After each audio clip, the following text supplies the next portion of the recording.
Hello दोस्तों, आपका स्वागत है साइंस लर्नर में। दोस्तों, जीडीएस वैकेंसी ग्रामीण डाक सेवा जिसकी वैकेंसी फाइनली आ गई है और यह एवरी ईयर लिया जाता है। यह स्टेट वाइज वैकेंसी होता है, लेकिन सेंट्रल गवर्नमेंट के द्वारा ही इसे फिल किया जाता है। दोस्तों, इस बार जो वैकेंसी है 38,926 प्लस वैकेंसी है। और सबसे अहम बात इस वैकेंसी की होती है कि इसमें कोई एग्जाम नहीं होता है, यह एग्जाम लेस होता है और मैट्रिक के नंबर के आधार पर इस पे सिलेक्शन होती है।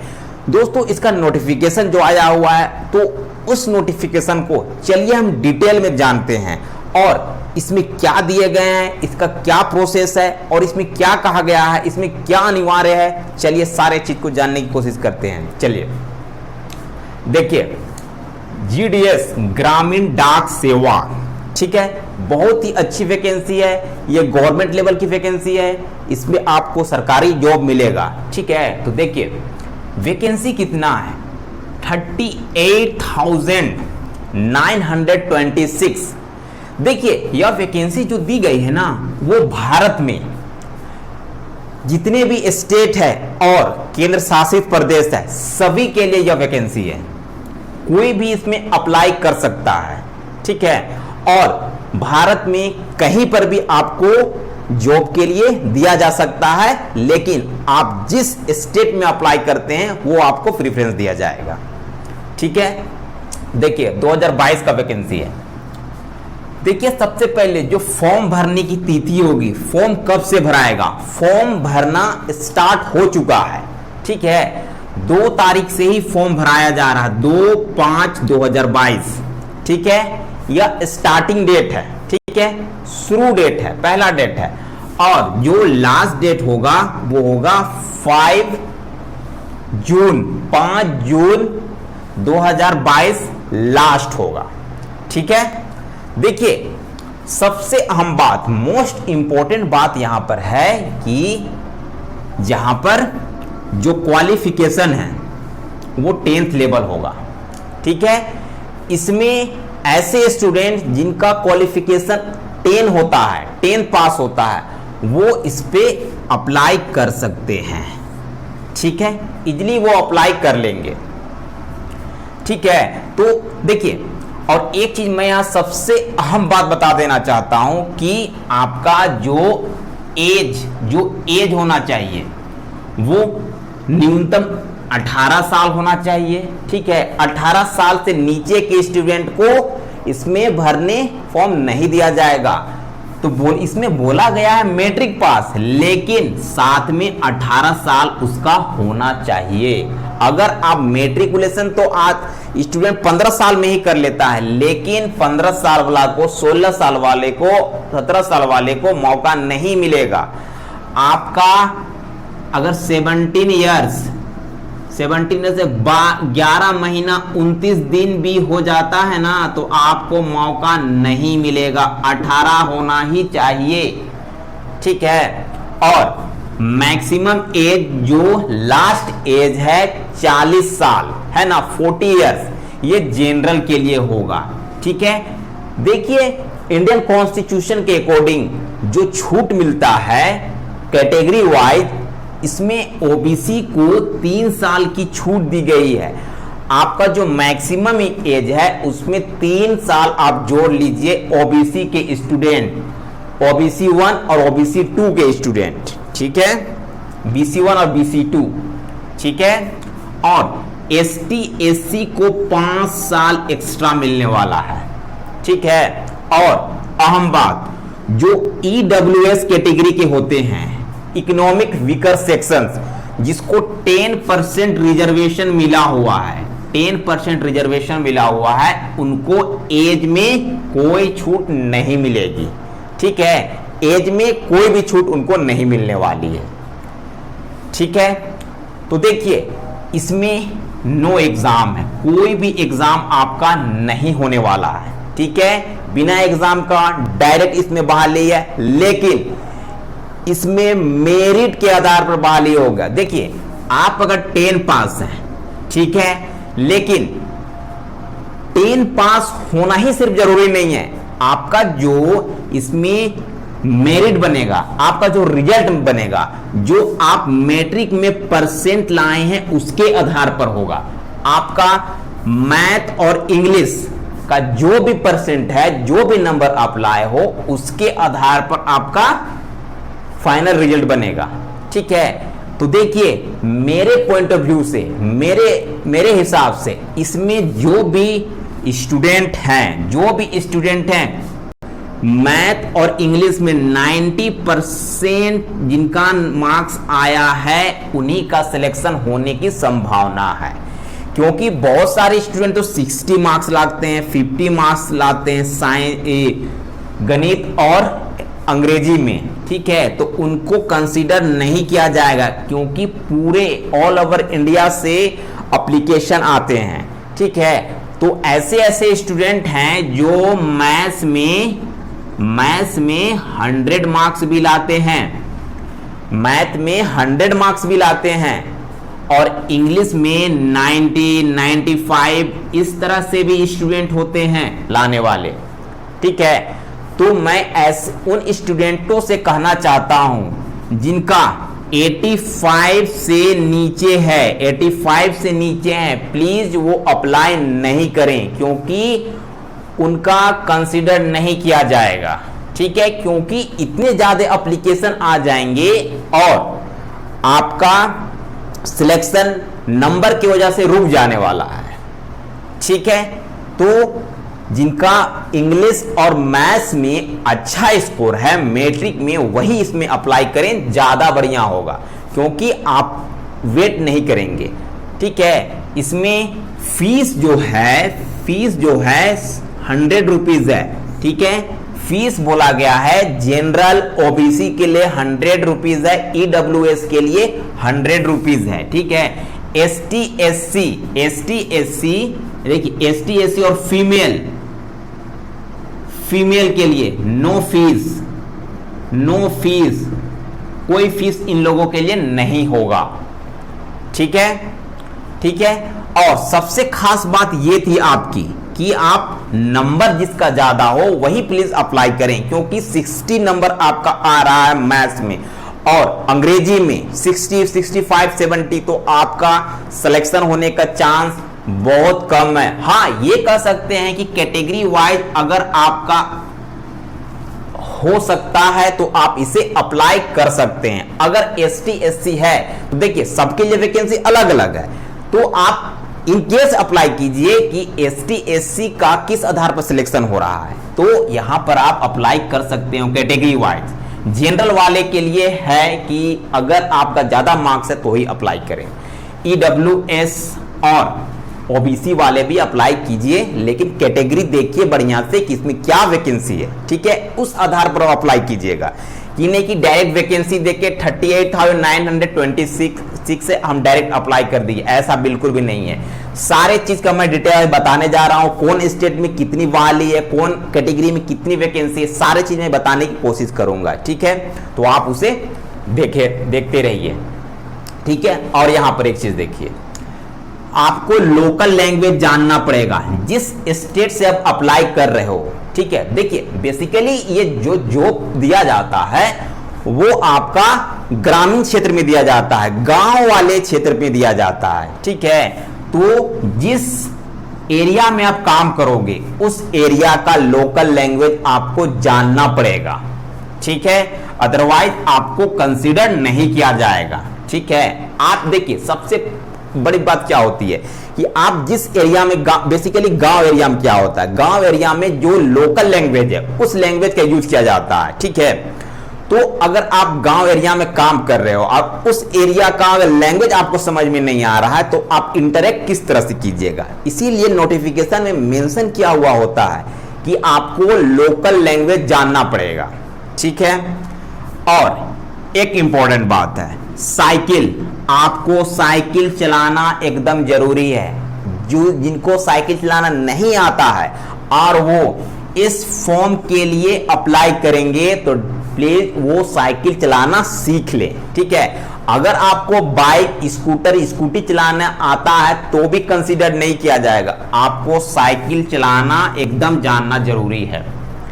ठीक है, ठीक है। तो देखिए इसमें जो पोस्ट है, जो हमारे पास पोस्ट है, जो नोटिफिकेशन में जो पोस्ट दिया गया है, ठीक है, बीपीएम का पोस्ट है, ठीक है, ब्रांच पोस्ट मास्टर, ठीक है, जो ब्रांच का जो पोस्ट मास्टर होता है उसके लिए यहां पर वैकेंसी है, ठीक है। इसमें आपको क्या करेगा, इसमें जो काम आपका होगा, ठीक है, काम आपको ऑफिस में भी करना पड़ेगा, आपको ट्रैवलिंग भी करना पड़ेगा, ठीक है। तो इसमें जो काम को बताया गया है कि ऑफिस में आपको यहां पर काम करना है, ट्रांजैक्शन, जो ट्रांजैक्शन होता है पैसे का, ठीक है, ऑफलाइन मोड में भी होगा और आपका ऑनलाइन मोड में भी होगा, ठीक है, ट्रांजैक्शन ऑफलाइन और ऑनलाइन दोनों मोड में होगा, ठीक है। इसके साथ आपको देखिए आजकल ऑनलाइन जमाना है ना, जो मोस्ट ऑफ द जो वर्क होता है पेमेंट्स होगा तो आपका ऑनलाइन ही होगा, आपका ऑफलाइन बहुत रेयर केस में ही होता है, लेकिन आपको कुछ ना कुछ मिल जाएगा क्योंकि गांव देहात के लोग ऑफलाइन भी पेमेंट किया करते हैं, ठीक है। देखिए इसमें आपको मार्केटिंग में भी काम मिलेगा, ठीक है, आपको मार्केटिंग, आपको फील्ड में भी थोड़ा काम करना पड़ेगा, ठीक है। देखिए आपको क्या करना पड़ेगा, जो पोस्ट ऑफिस का प्रोडक्ट होता है, जस्ट लाइक आपका पोस्ट स्टाम्प हो गया, ठीक है, और बहुत सारे ऐसे सर्विस बताना पड़ता है गांव वाले को कि आप इसमें एक बहुत सारे अकाउंट भी खुलता है जीडी क्या बोलते हैं ऑफिस में, तो उसके लिए आपको कन्विंस भी कभी कभी करना पड़ेगा गांव वाले को, ठीक है। तो इसके लिए आपको मार्केटिंग जानना जरूरी है, किस तरह से कन्विंस किया जाता है लोगों को, ठीक है।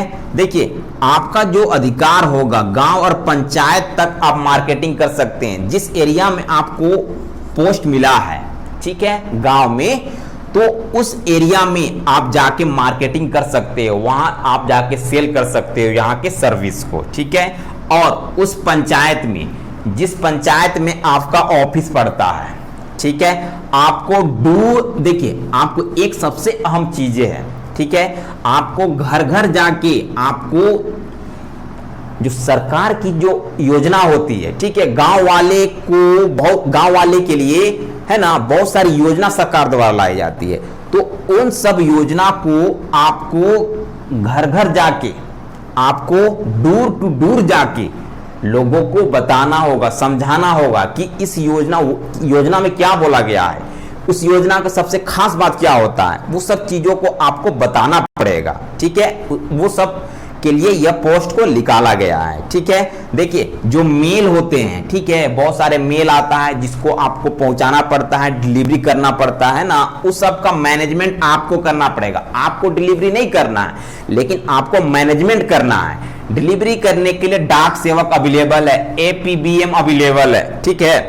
तो टाइमली मैनेजमेंट करना है, ठीक है। और इसके बाद जो एबीपीएम असिस्टेंट ब्रांच मैनेजर जो होगा, जो आपकी सहायता के लिए हमेशा खड़ा रहेगा, ठीक है। अगर आप जो भी काम, अगर आपको टाइम नहीं मिल रहा है तो आप एपीबीएम से करा सकते हैं, ठीक है। तो देखिए एपीबीएम का जो पोस्ट है, पोस्ट ऑफिस के प्रोडक्ट को सेल करना, इसका भी वो काम होगा, लेकिन इसके ऑर्डर के साथ होगा, है ना, सारा मैनेजमेंट ये करने वाला है, लेकिन ये भी काम करेगा। और मेल डिस्ट्रीब्यूशन का काम इसी का होगा, ठीक है। जो बहुत सारे मेल आते हैं, बहुत सारे डाक आता है, ठीक है, उसको डिस्ट्रीब्यूट करने का काम इस बंदे का होगा, एपीबीएम का असिस्टेंट ब्रांच है ना, पोस्ट मास्टर का होगा, ठीक है। और डोर टू डोर ये जाके डिस्ट्रीब्यूट करेगा, ठीक है। डाक सेवक का, ठीक है, देखिए डाक सेवक का क्या काम होता है, देखिए रेलवे के लिए स्पेशल मेल आता है, ठीक है, रेलवे के लिए स्पेशल मेल आता है, डाक आता है, ठीक है, उसको ये कंबाइन करता है, क्या करता है, कंबाइन करता है, उसको ये जमा करता है, जो बैग का फॉर्म में आता है, जो बैग में आता है, उसको वो रिसीव भी करने का काम वो करता है, ठीक है। तो हमारे पास 3 पोस्ट बोले हैं कि बीपीएम, एबीपीएम और डाक सेवक, तीनों पोस्ट के लिए है, ठीक है। तो अब हम जानेंगे इसकी सैलरी कितनी है, ठीक है।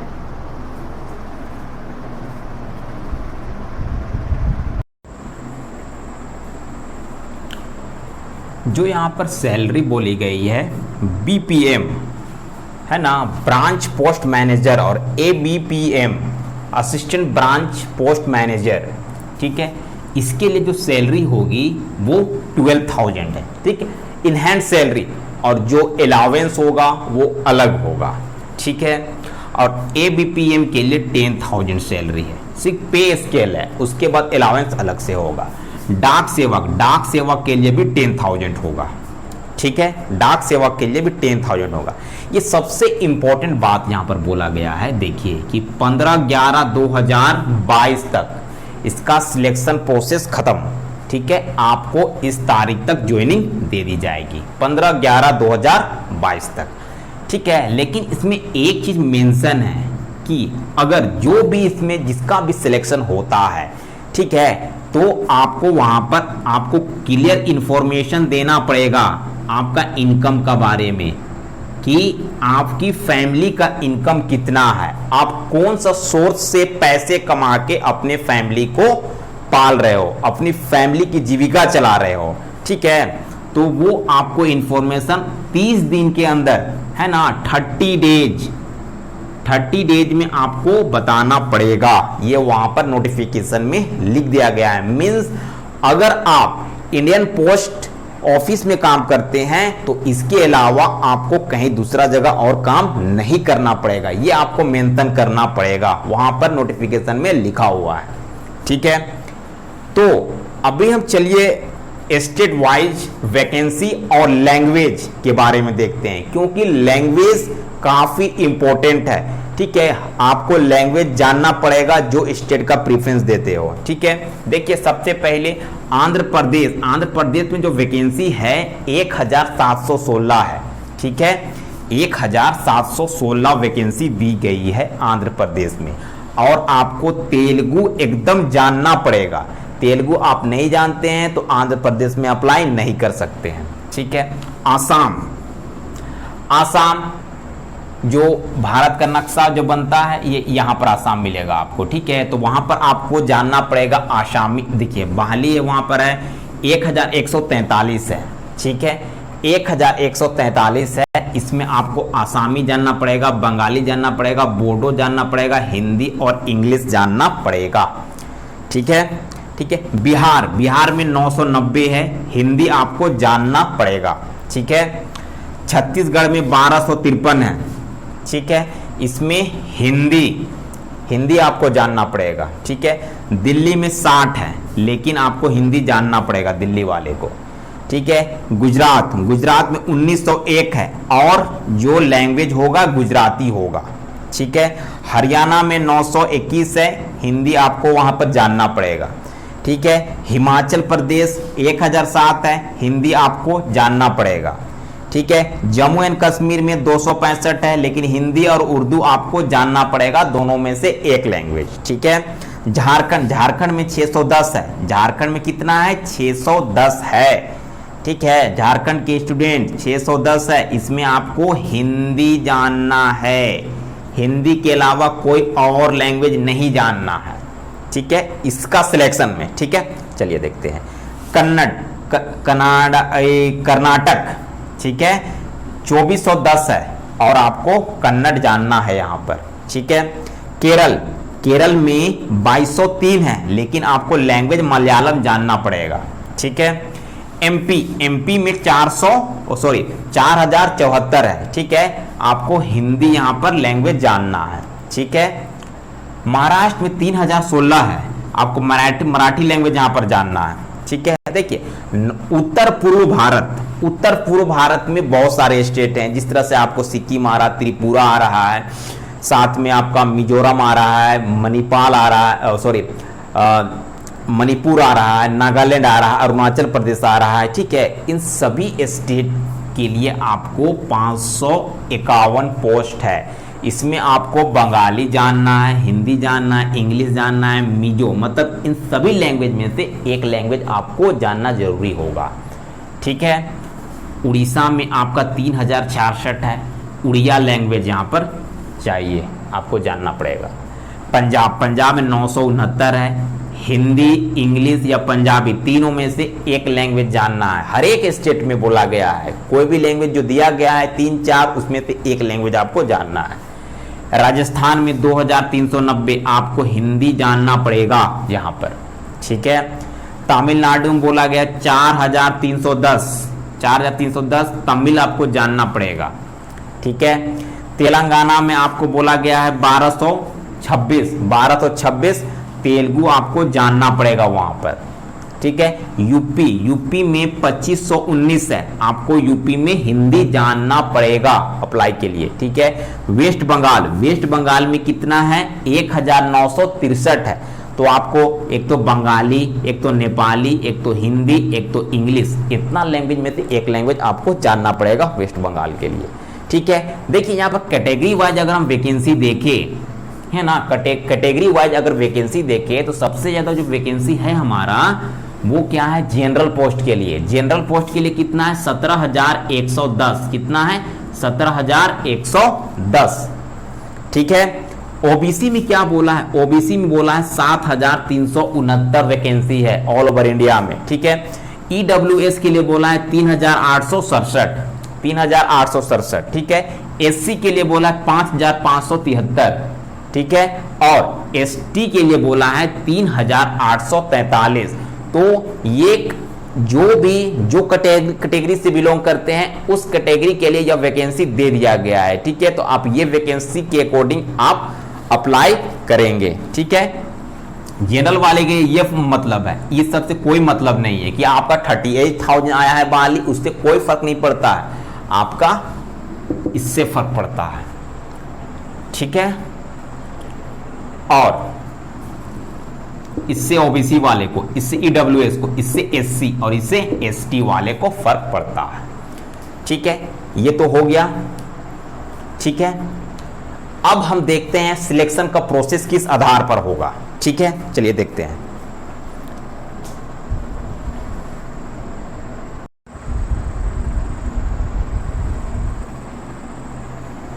देखिए सिलेक्शन का जो प्रोसेस होगा, सिलेक्शन का जो प्रोसेस होगा, सिलेक्शन का जो प्रोसेस होगा, ठीक है, हमारा मैट्रिक बेस होगा, मैट्रिक बेस होगा, है ना, मैट्रिक बेस इसमें होगा, ठीक है।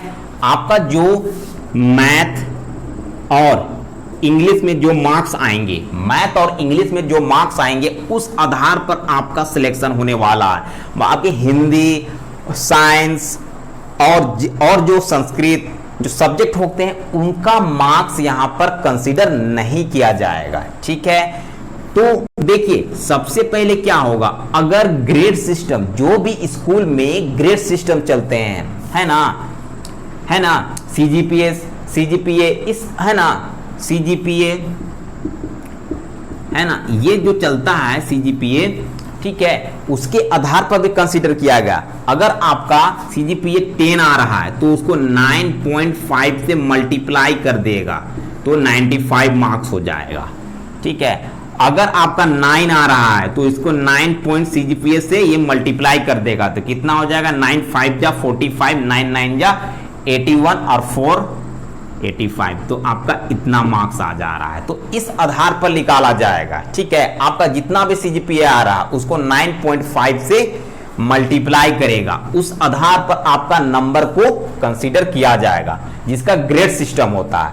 अगर जो स्टेट बोर्ड वाले स्टूडेंट होते हैं, अगर उनका 90 आ रहा है तो 90 कंसीडर किया जाएगा, अगर साइंस में 85 आ रहा है, इंग्लिश में 85 कंसीडर किया जाएगा, ठीक है। और दोनों का एग्रीग्रेड किया जाएगा। जैसे मान लीजिए मैथ में आपका आ रहा है 95, ठीक है, और इंग्लिश में आ रहा है 85, तो दोनों को क्या किया, दोनों का एवरेज निकाल लिया जाएगा।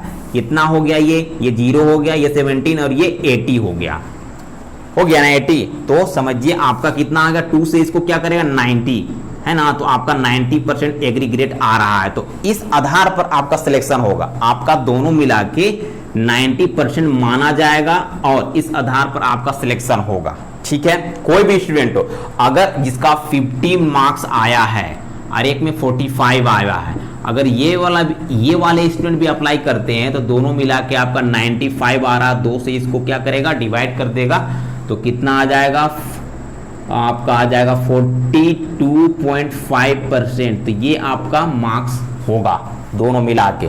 तो आपको इस आधार पर आपको सिलेक्शन वो देगा। ठीक है, ठीक है। तो सबसे इंपॉर्टेंट बात कि जिन स्टूडेंट का मार्क्स ज्यादा है, जिन स्टूडेंटों का 80 प्लस 90 प्लस तक है, लेकिन है उनका चांसेस बनता है। ठीक है, उनका चांसेस बनता है। लेकिन कैटेगरी वाइज अगर आप देखें तो एसटी एससी कैटेगरी में कहीं ना कहीं कम मार्क्स देखने को मिलते हैं। ठीक है, तो उन स्टूडेंट को कैटेगरी वाइज आपको देख के अप्लाई करना पड़ेगा। तो इसमें सिलेक्शन के चांस बढ़िया है, क्योंकि सबसे इंपॉर्टेंट चीज है कि यहां पर नो एग्जाम है। ठीक है, कोई एग्जाम नहीं है, no syllabus, no syllabus, direct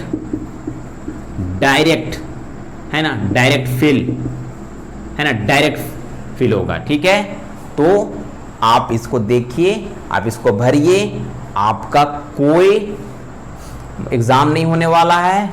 fees 100 rupees है जनरल ओबीसी के लिए, और फीमेल एसटी एससी के लिए नो फीस, नो फीस। ठीक है, तो चलिए, ये आपके लिए गोल्डन अपॉर्चुनिटी है जीडीएस ग्रामीण डाक सेवा में काम करना, और एग्जाम नहीं होना सबसे बड़ा चीज है कि जो इसका एग्जाम नहीं होता है। ठीक है, जो मैट्रिक में बढ़िया किया उसके लिए पोस्ट है। ठीक है, तो बने रहिए चैनल में, और इसे लाइक और चैनल को सब्सक्राइब कीजिए और इसे शेयर कीजिए। Thank you.